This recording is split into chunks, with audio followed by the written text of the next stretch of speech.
So last night when Matt rang me to do the logistics of this, she was in the background and went, "Don't wear those sunglasses again."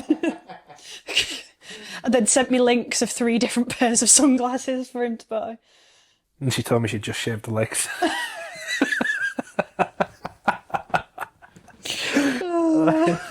Yeah, really. Mom, why say that?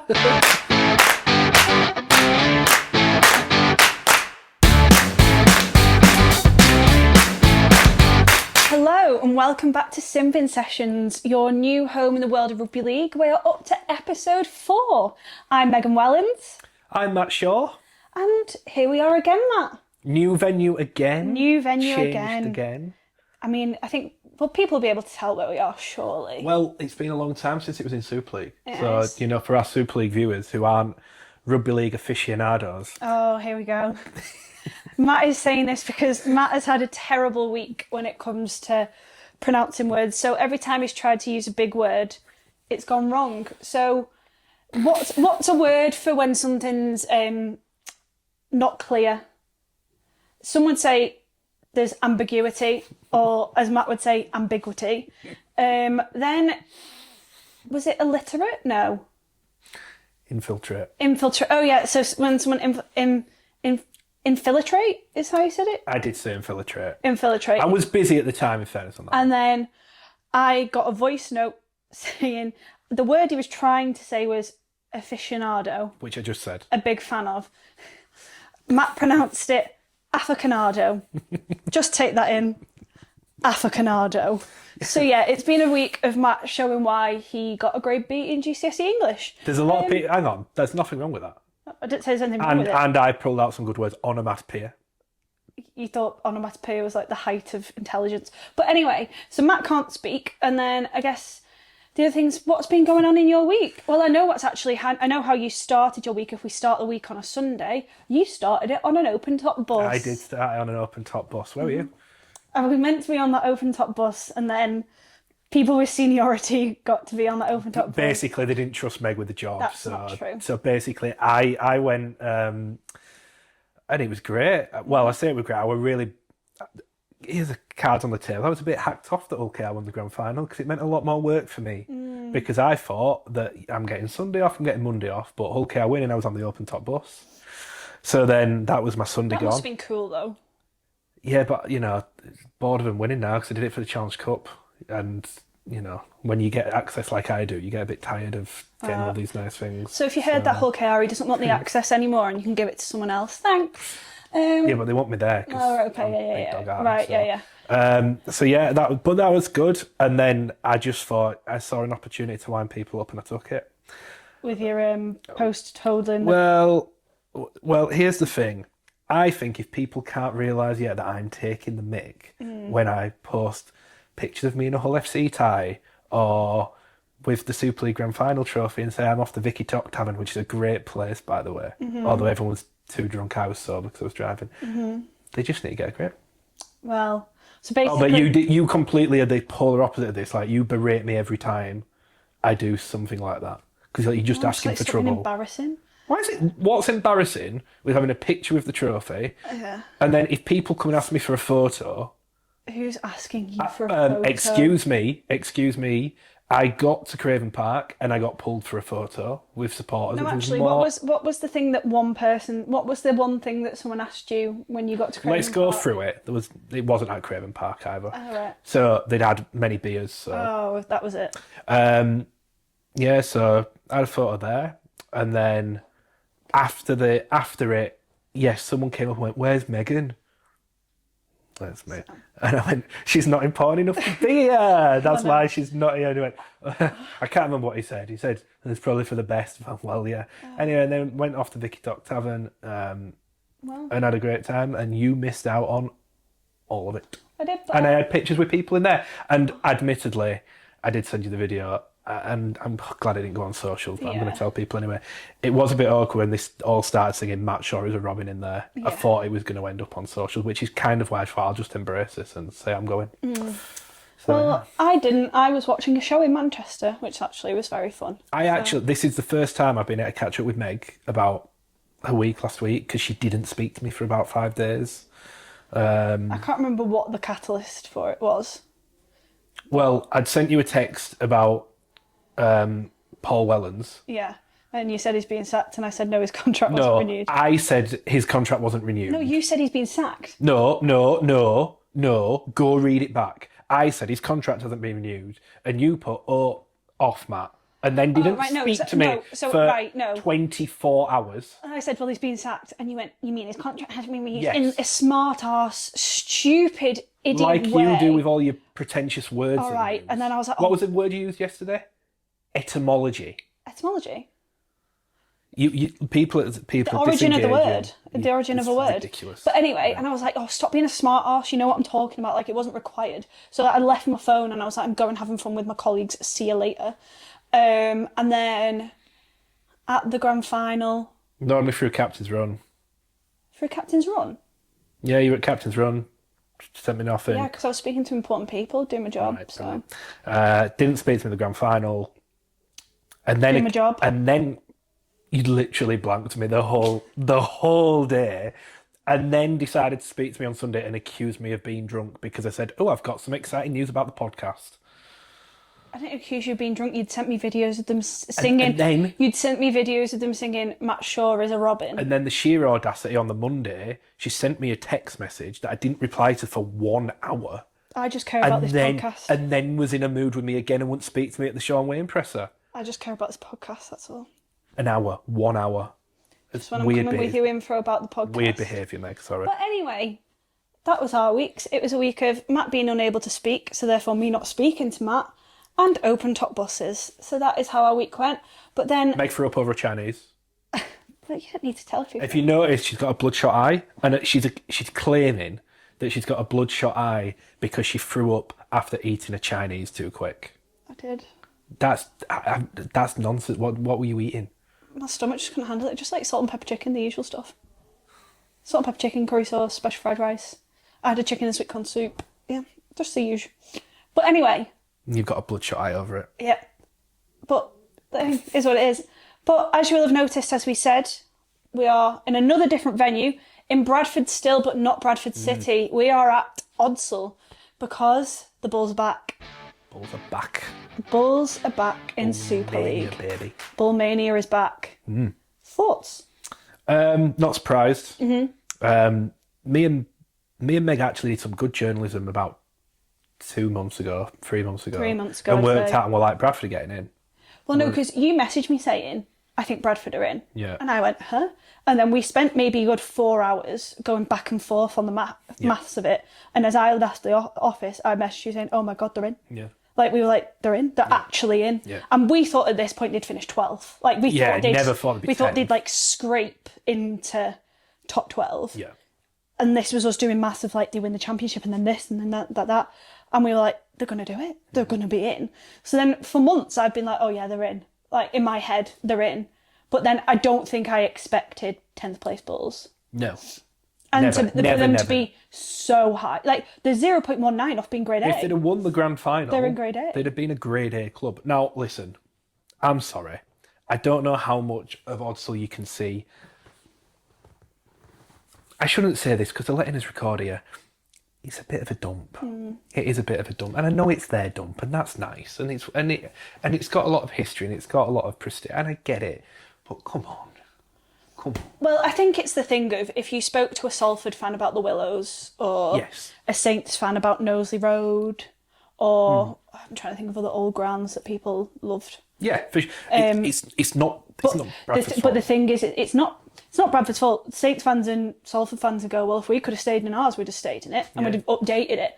The issue is, and they admit they need to update it. Yeah. And it needs work. They say in the off-season, before it is on Sky cameras for Super League, it will have been updated. So, obviously, if they do that and we get a big crowd in, then, look, I've always said I enjoy the bowl element of the ground. I think it's something different. The Bulls are a brand at the end of the day. They're a recognisable brand. They've said they'll do the work.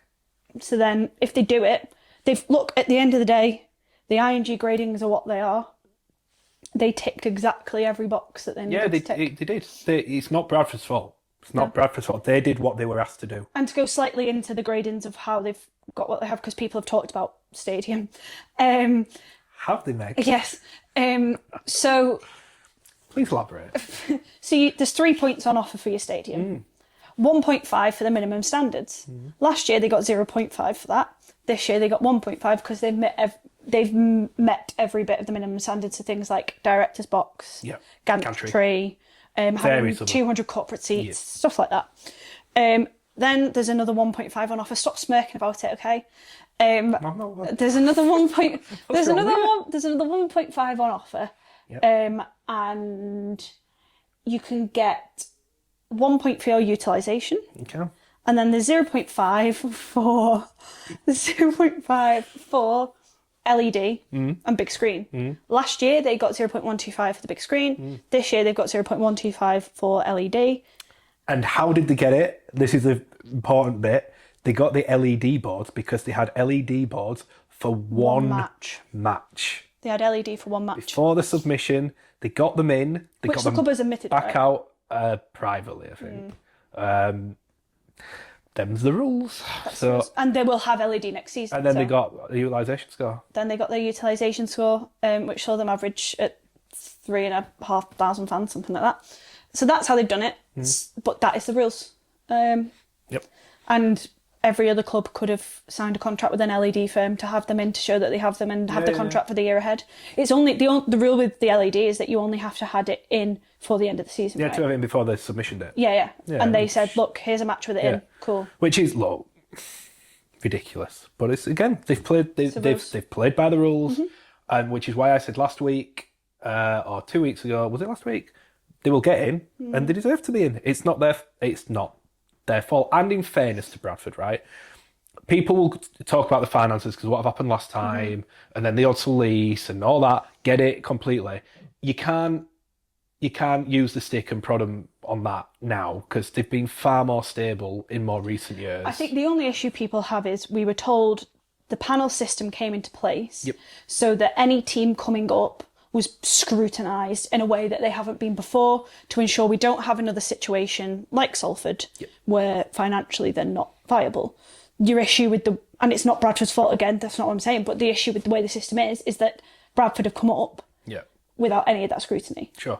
In the way that the other clubs will have had. But like as an example, I would need to check this, but I'm almost certain that Odsal got a higher stadium score than the John Smiths or the ACU, which, let's be right, is just ridiculous. Well, it was little things like, so Oldham moved ground, didn't they? Yeah. And it was a better ground, but the utilisation went down and things like that. Yeah. And Widnes, I think, spent like 15k on making sure there's a broadcaster car, like just all this stuff. All that stuff. Completely.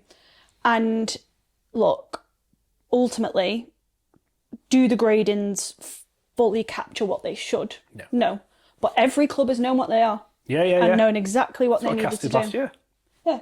Well, actually, if Huddersfield, best thing Ken Davey could have done is gone to your ground earlier. The Shea. But that would have helped. Yeah. Well, that would have brought their utilisation up way higher. So yeah, look. I'll say this right.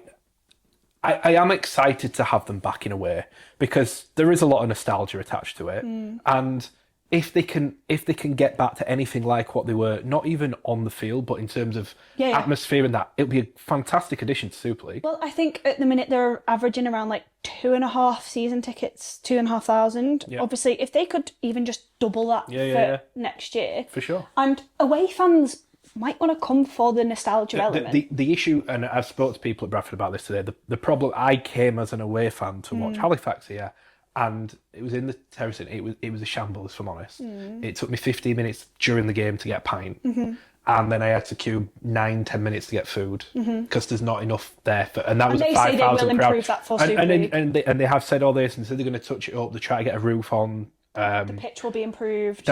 So look, fair enough. But yeah, weird having Bradford back. Weird having Bradford back. But I am, all being said, despite the way it's happened, I am quite excited that they're coming back. If they can become competitive and they can have, if they can make something of this, it's making something of this for me. If they can find a way to fix it up, then why not? It's just that I don't think Very hard, a lot of money. it's a lot of money, and they need someone who'll come in. I spend money. yeah. But they're putting a decent squad together. I just dropped a load, didn't I, when they announced, because I just thought, clickbait journalist so I might as well just... You are a clickbait journalist. Just put all the Pair of stories out there. clickbait journalists. Yeah. But then I apologise. Anyway, what we then have is... I don't know what you're on about. Misinformation. What we then have is... Look, Bradford are in, Salford are out. Yep. 2 more to come. And everyone knows... find out. Well, this show will go out yeah. tomorrow, so when you're watching it, probably you will know. Toulouse, York, 13th, 14th. Yeah. Salford were 15th, but their finances for 2025 haven't been taken into account, so realistically they dropped down. And then London, 16th. The 3 clubs, basically, I know 9 applied, but the 3 clubs in contention, Toulouse, York, London. Toulouse, won Champ Grand Final. Yep. York, best season ever, growing potential there. Yep. And London, NRL takeover, NRL coach, NRL players. I will just say it, Meg. Incredibly bold call, and may make this content really out of date by the time it comes out. However, I'm very, very certain in my mind that it'll be Toulouse and York. Why? I think the Toulouse story about people not wanting them is a bit of a myth. Do you? I do, completely. People I speak to say, no, we want them in. And that they can see an appeal when there's no loop fixtures of only 2 French trips. You get a French derby. And so basically, some clubs will go from 2 French trips to 2 French trips. Exactly. So it's like... And Toulouse, I know from speaking to people at Toulouse the last week, so in terms of the finances and the travel, so I'm absolutely certain as we speak right now, Toulouse will be in. Convinced. And I know I know everyone on social media, the narrative is Toulouse are going to get shafted. I don't see that. Okay, so who they in with? I think York. York. I think so. Not as confident on this, but I think it will be York. And for the sake of the show, I hope it's York, because I'm going to speak like it is York. I just think simply they have done a lot of the things that they've been asked to do. They've brought in investment, and I know London have, absolutely. But they've brought in investment. They've got a great ground that's modern and fit for purpose. They've signed some good players, so they can demonstrate that they can be competitive on the field. And I think, crucially, ironically, their IMG grading compared to London will stand them in very, very good stead of getting first preference. So I'd be very surprised if it's not Toulouse and York. One thing I say about York, which I've mentioned on this pod before, but about Mark Appegar saying that in that area, there is a real market, if they are a top grade club, to make something there. Yep. So I think, look, all 3 have the merits, right? For sure.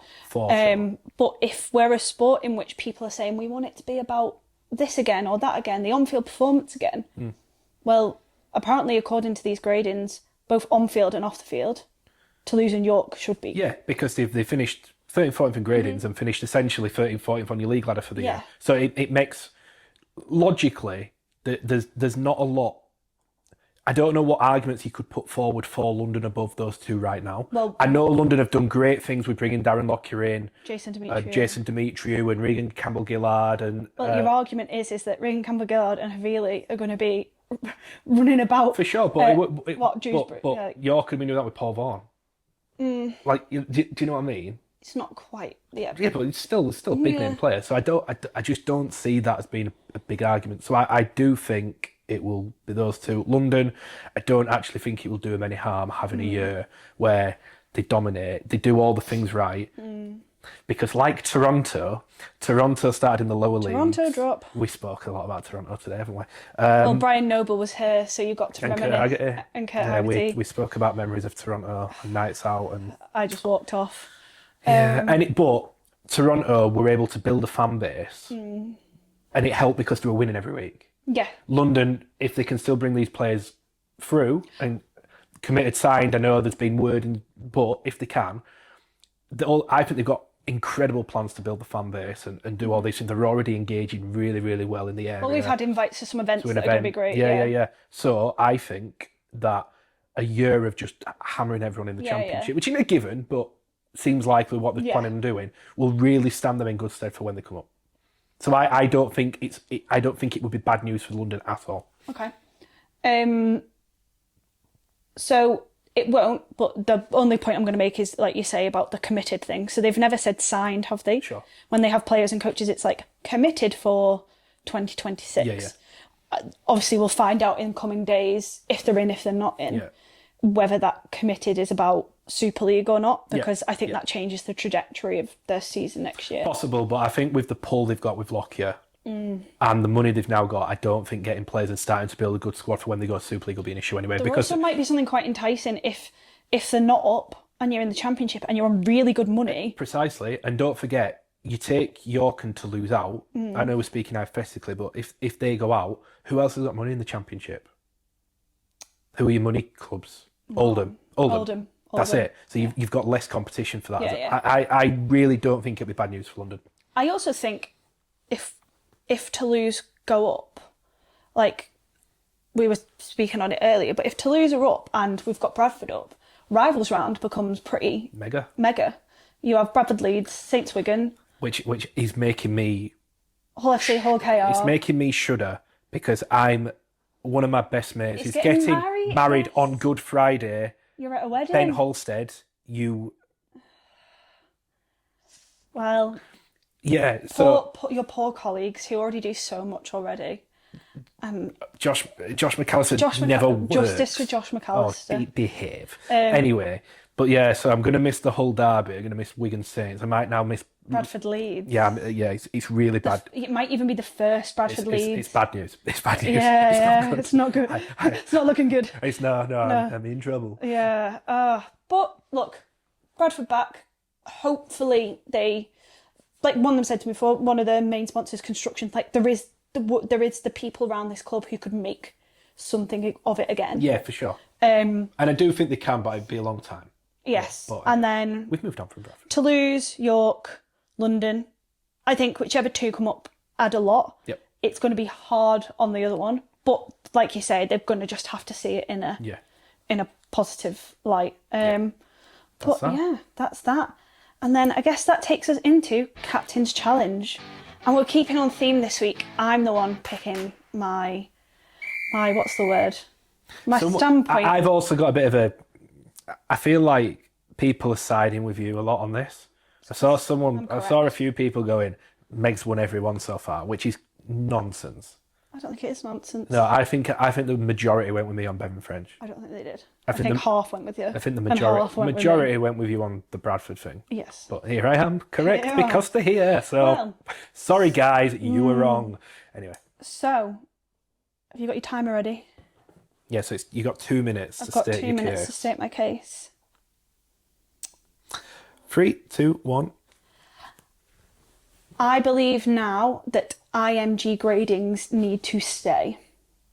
Stay with me on this. Look, we've spent so long talking about building a sustainable sport, a sport with money, a sport that can grow, a sport in which clubs have the security to get to the place they want to be. I think we've expanded the league to 14 for 2026. We've got 3 teams coming up who need to build decent squads, need to spend a lot of money, and need to spend a lot of money for a significant amount of time.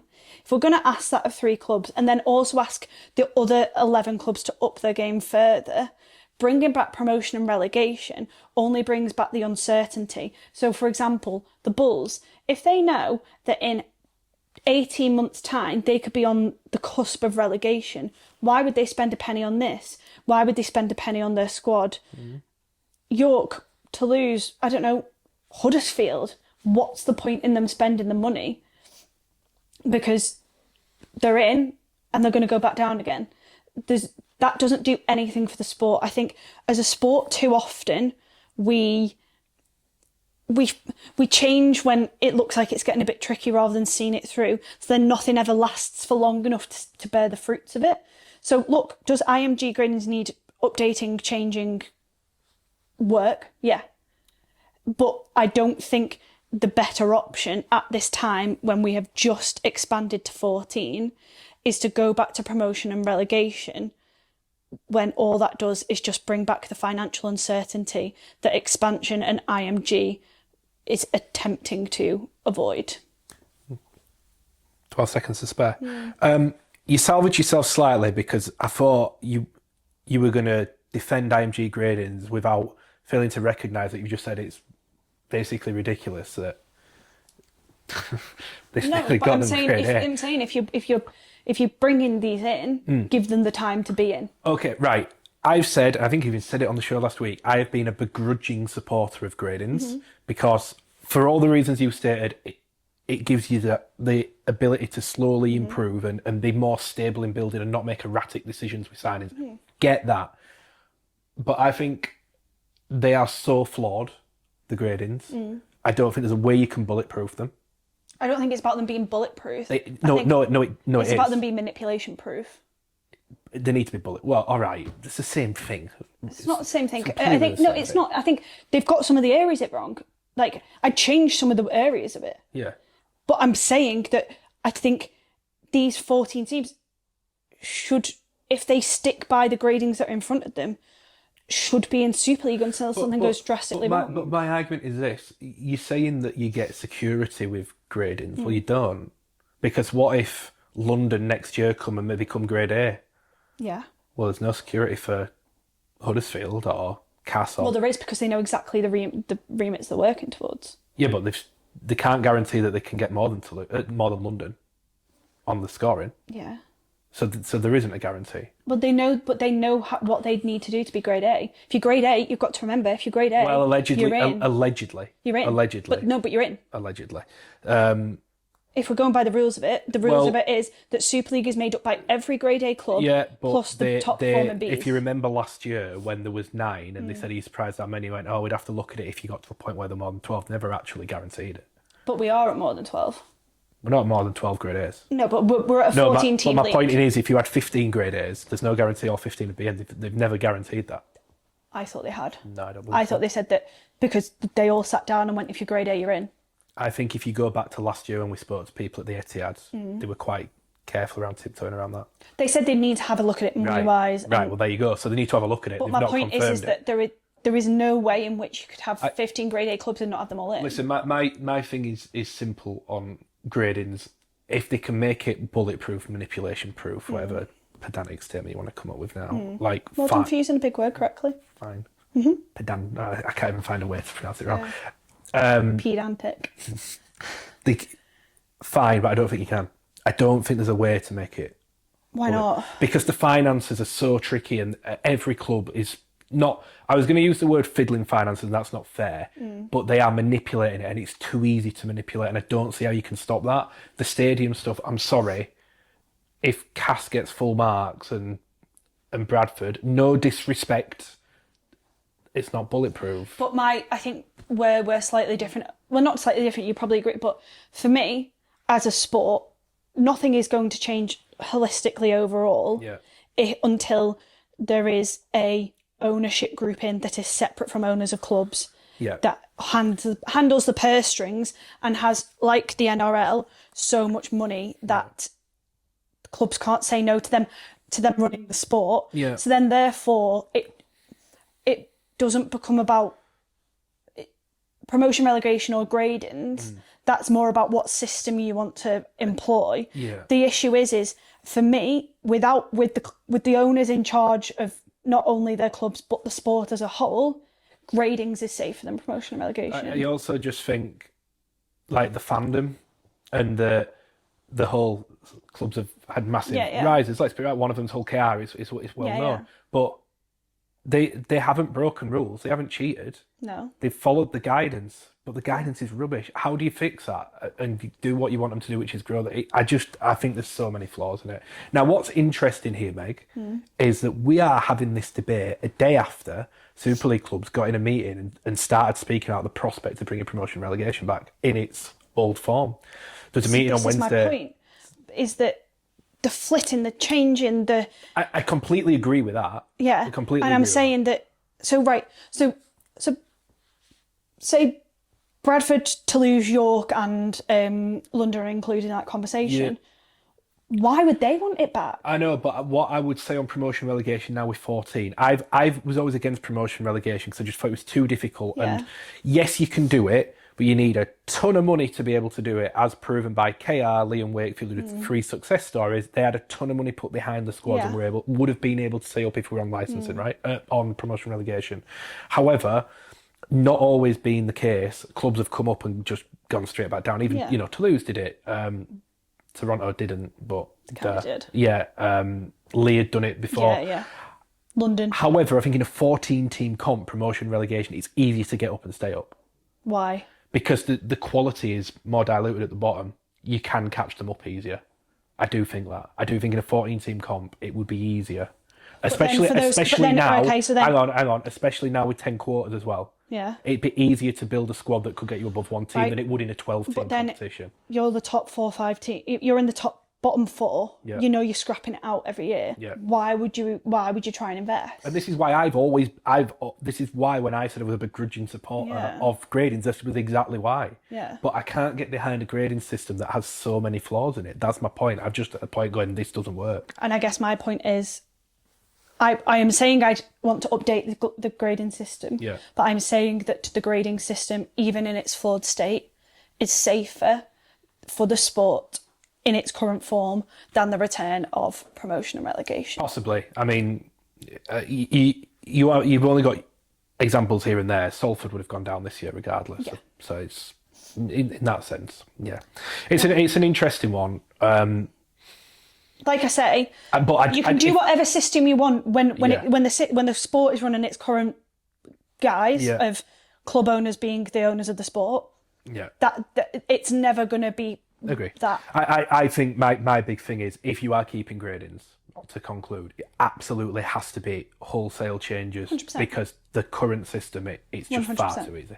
Yeah. All right, so we ended slightly on an agreement. Slightly agree. That's but, weird. So let us know what you think. Should we have promotion and relegation? Should we stick with gradings? Which is better for your club? Which is better for the sport? Let us know who you agree with in the comments, and also make sure to like and subscribe. Now, I was going to move us on to our next section, but I've been reliably informed by Matt Shaw he's got something extra for us this week. Yes, well, off the back of you doing a quiz for me a couple of weeks ago on the price of beer, and actually the aficionado came off lager, didn't it? Yes. So I got thinking, I need to quiz Meg. And then Sean Wayne said he didn't pay any attention to the Dream Team. So I thought, I'm going to pay attention to the Dream Team, and I'm going to test your knowledge on the players with the most appearances in the Dream Team. Oh, gosh. Okay, now it's pretty tricky because there's quite a few that have got 5. Okay. But we're going with players who have made 6 or more Dream Team appearances.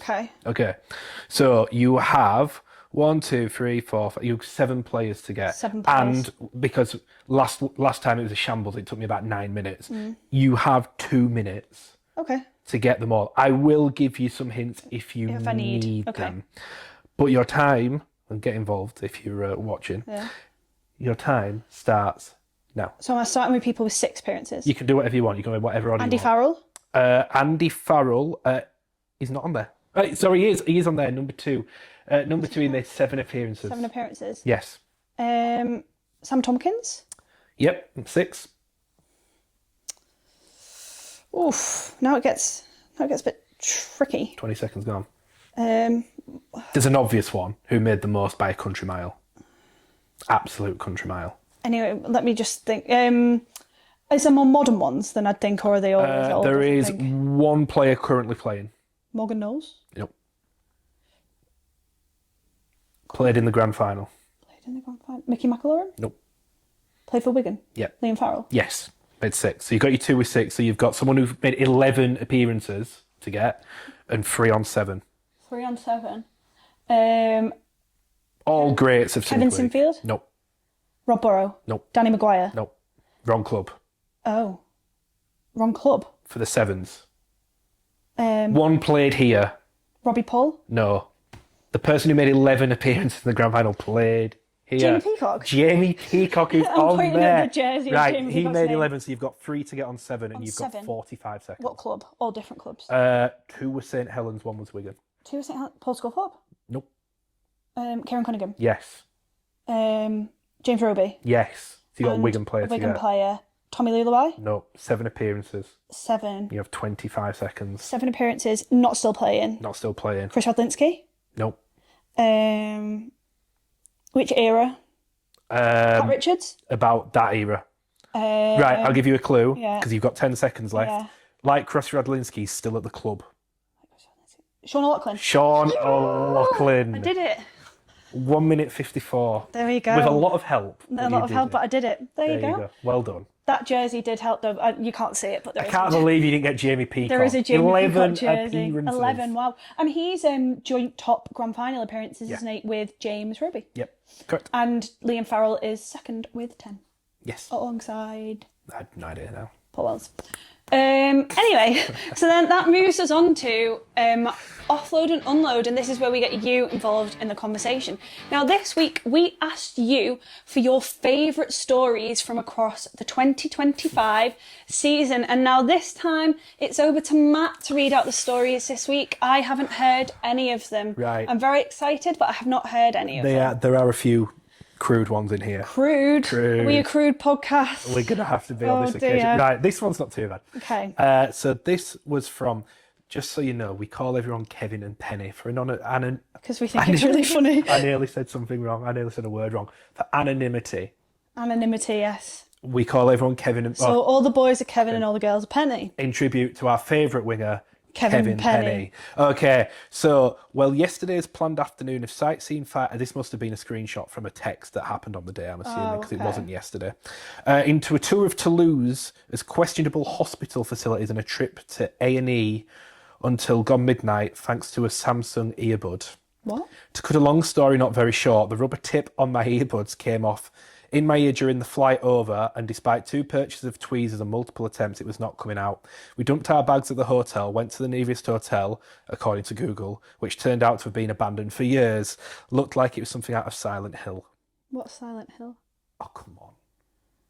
Anyway. It's like a horror film. Next one on the list, an A&E department that closed at 8 p.m. Called a taxi to next one, which did have an A&E. Thanks to Google Translate, I managed to explain what a idiot I was, and after 3 different people tried with no luck and a ton of pain, a lovely young doctor basically told me to stop being soft as she gouged at my ear, yanked it out and handed it me, struggling to contain her laughter. Always rely on a woman to just get the job done. And it done. was a dumb Bradford fan, in his own words. Oh.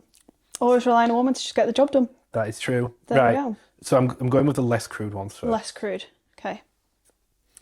Less of a mad story for this week, but I want to show credit to an amazing group of players. Me and my partner have recently got our brother who is someone with Down syndrome into rugby league. We have took him to a few Wigan games this season, and the staff at the Brick are always fantastic with him.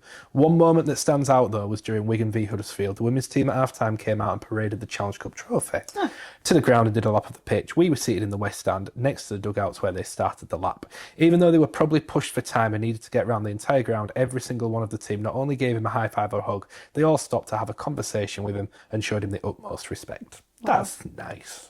That's what you want from clubs. That is nice. That is nice. Right, now we're on to the crude ones. I'm a bit nervous about this, but okay.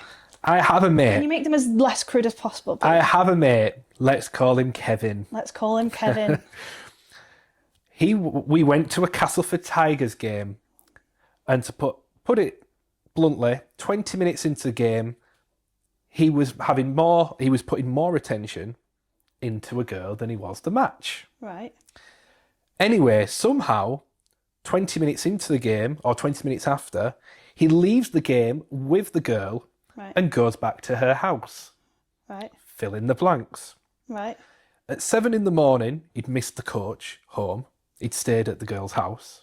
Wait, so was the girl a Castleford fan? Yes. And he's a Castleford fan? No, he's an away fan. He's an away fan. So how's he met this girl? At the game, just got talking to her, left at half-time, done the deed, fair play, misses the coach home, leaves at 7 a.m. to get on a train, but he didn't have a ticket.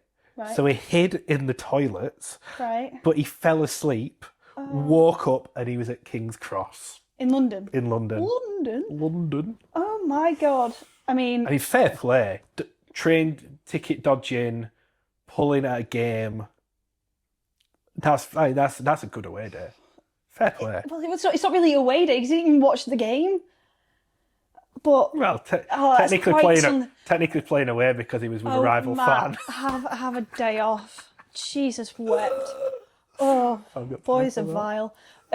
But that is... Get ready for the next one. there's another one. But I'd just say that is ludicrous. I can't imagine going to a rugby match and being like, oh, no. I'm going to go on the pull tonight. I'm going to go on the pull at Castleford. Yeah. Who's doing that? I tell you what, Do you know where I'm going to go on the pull? The Menderhose. That's just not I wonder happening. whereabouts in the ground it was.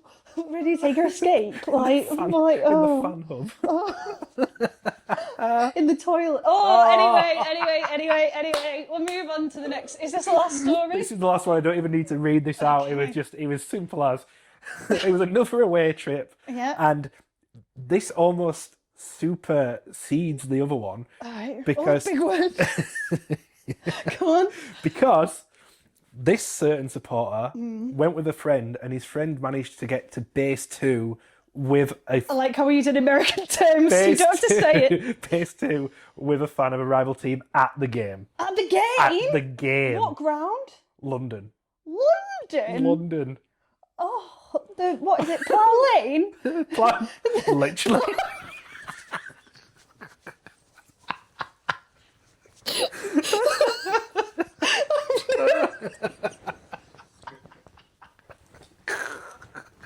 Oh God! Oh, I'm never going to be able to say that again. Oh no! Oh, I'm going to have to. What is it called? The Cherry Red Record Stick. I'm never calling it Plough Lane again. Oh, because where I lived in London, Plough Lane was like 4 streets over. Oh my God. Well, you know what? Fair play to these people who go to the Menderhose and Plough Lane and don't watch the rugby. Experience. Fair play. Well, then I think we'll end up. What's your favourite story for the 2025 season? That one from Plough Lane. Oh, jeez. My favourite story, and it's only because it's the first one that comes to my head that doesn't involve Plough Lane, is Magic Weekend. Magic And it Weekend. involves you. Me? So we went out, a group of us went out. We did. And to cut a long story short, Meg had too much to drink and she threw up in the toilets of Popworld. Everyone makes mistakes. And the funny bit was the morning after when we all met up at the Stack. The Newcastle Stack. We had a few of us were having a pint before, and Meg came, sunglasses on, face like a slapped ass. What I'd done wrong is, because I'd been drinking like pints and then I was having Aperol Spritz, I ordered Aperol Spritz in Popworld. We've done this over and over. You keep mixing beer and Prosecco, But then and it's the best part of it was I went to Ben. You just want a drink, just nip in the toilet. I think I gave it to him or Josh Mark. Obviously went off to bleh. And then came back, and then Ben and Josh were like, have you just been sick? And I was like, no. It was obvious. What gave you that impression? The breath. Sick on your breath. Mixed with beer and Aperol. But yeah, and then I didn't learn my lesson because I went out the next night as well. So That was no, that wasn't as bad, but we stayed out longer. we stayed out till like 5 a.m. drinking Smirnoff Ice. Like, it was just stupid. Yeah. But we didn't drink that much that night. No, but if there is no Magic Weekend again, I will miss it. I will definitely miss it. Yeah, I won't miss carrying your coat around all night. No, I don't know. I ended up carrying Meg's coat around all night. Yeah, Quite frustrated, but anyway. probably because I had to keep going being sick. Yes. It It was how drink you were drinking the Aperol Spritz. What annoyed me more Calm was, so that was the Friday night. We get there the Saturday. We're all there at St James's Park. Every journalist who was not there was a group of like 5 of us who went out. Every journalist who then just come up for the day, how are you feeling? Yeah. And I was like, what are you on about? And they were like, heard you went to film last night. And I was like, oh, brilliant. I'm just like the talk of... It was superb. But, So that's probably my favourite, off the top of my head. What about yours? I don't know if I have a favourite story of the season. Well, that's cheery. I'm trying to think. I think maybe the first time John Cartwright called me doll. Oh, for goodness sake, not this again. Yeah, that's maybe my favourite. I thought it would have been your debut. On Sky. Yeah, I mean, that was great as Career well. highlight. Career highlight. What game was that? Wigan at Warrington. Yeah, and that was fun. It was when I realised how short I truly am next to Sam Burgess. You are tiny, actually. I only realised on Monday when you were speaking to Drew Derbyshire. Yeah. And you are small. Yeah, well, I'm 5'3", so pretty much every rugby league coach or player. Willie Peters. Brian Noble. I'm trying to think who else is quite small. Brad Arthur's not that tall. No. He never feels like dead tall when he's stood next to me. But yeah, no, probably debut. What's it? Debut. But yeah, and with that brings us to an end of our 4th sim bin session. I've actually got rib cramps. It's taken the turn that I didn't think it would take. But yeah, we hope you enjoyed. Obviously, make sure to comment, like, subscribe, get involved. Let us know any discussion topics you want to be on the show. We will be back again next week from London. Yes, we will. London. We have no idea how we're going to do it. But we will be. For a full Simbin Sessions pod, plus a Simbin short from after the first test. A Simbin snap. Okay, that's what we'll end on. Is it a Simbin short or a Simbin snap? We've already had this. Let us know, and we'll see you next time. And don't forget, plough on. Oh.